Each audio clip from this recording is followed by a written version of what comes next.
Welcome back, glorious Godot people. Let's go and grab Godot 3.1, assuming we're on a PC. If you're on a Mac, you should watch Ben's video on how to download it on a Mac. If you're on Linux, it's very similar to the Mac or the PC, but, with a different tab. Talking of different tabs, let's look at our options. If I want to grab Godot 3.1, there's a couple of questions I want to ask.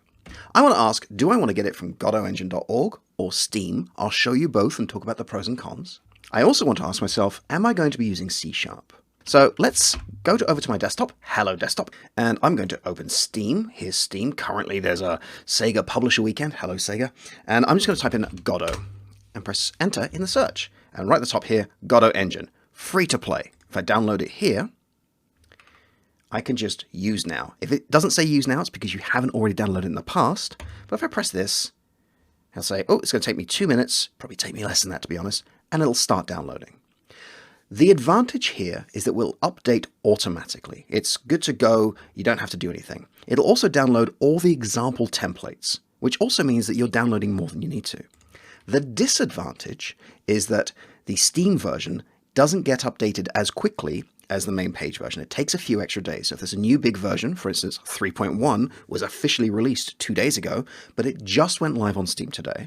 So if there's a big version and you're on Steam, you might need to wait a little. Okay, it's just about done, and you can see this is a 544 meg download. Not tiny, it's half a gig. If I press launch, here's Godot, and here are all of the demo projects that we can use, as well as some templates, right? So there's a lot of stuff being downloaded.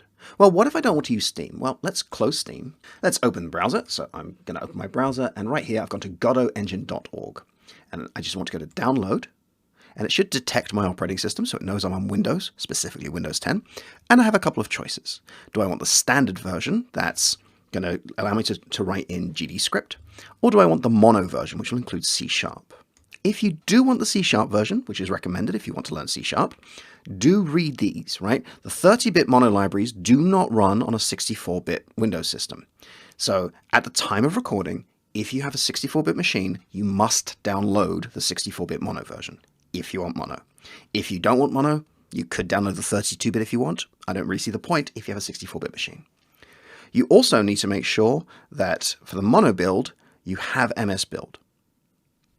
All right, so I'm going to get my standard 64-bit version, and if I wanted the Linux version, I'd go to Linux. There it is. But I don't. I'm going to use the Windows because this particular machine is a Windows machine. And I'm going to hit 64-bit. And it's going to say, where do you want to save? Yeah, we'll save it to desktop. Go. And it's going to take, oh, it's done.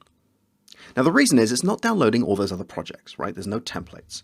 But if I go over to the zip file that's just downloaded right here and I open it, there's a little exe. You know what I'm going to do? I'm going to copy this and open my actual Godot folder, which I emptied for the purpose of this recording. I'm going to paste that there. And you might be thinking, okay, so I've got it. Where's the rest of the file, right? This is 51 meg. That's a very small file. So next up, how do we compile this? How do we get it ready? And the answer is you don't. It is ready. You double click it. And here's Godot, ready to go with all my projects that are going on. Which brings me to the challenge. I'd like you to download Godot 3.1. Figure out if you're going to go from Godot Engine or from Steam. Figure out if you want the C#. Do note, by the way, if you do want to use the mono version, if you want to use C# as a programming language, it won't work in Steam currently, so you will have to go through the Godot Engine. I've provided links for the Godot Engine in the resources for this lecture, so pause the video, download it, and when you come back, we'll wrap this up. And welcome back. Right, we've got Godot, we're ready to go. In the next video, or at least the next one I'm going to teach, we're going to introduce ourselves to Godot, do Hello Godot, and learn about variables. So great stuff, and I will see you in the next video.